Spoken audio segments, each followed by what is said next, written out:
భాగ్యనగరంలో జరిగే మహాగణేష్ నిమజ్జనాలకు అధికారులు అన్ని ఏర్పాట్లను పూర్తి చేశారు.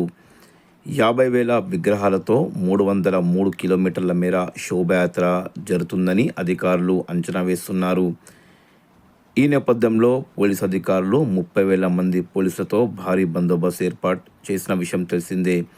నగర వ్యాప్తంగా 20 చెరువులు, 72 కృత్రిమ కొలనుల వద్ద 134 క్రేన్లు, 259 మొబైల్ క్రేన్లను అధికారులు సిద్ధం చేశారు.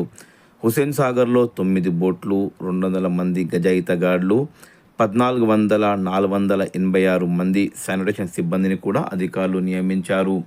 ప్రత్యేకంగా శోభయాత్రలో షీటింగ్స్ని కూడా ఏర్పాటు చేశారు. ఎవరన్నా మహిళలు, యువతల పట్ల అసభ్యంగా ప్రవర్తిస్తే వారిని అధికారులు కఠినంగా శిక్షించనున్నారు. ఇప్పటి వరకు ఖైరతాబాద్ గణేష్ వద్ద 900 మంది పోకిరీలను అధికారులు అరెస్ట్ చేసిన విషయం తెలిసిందే.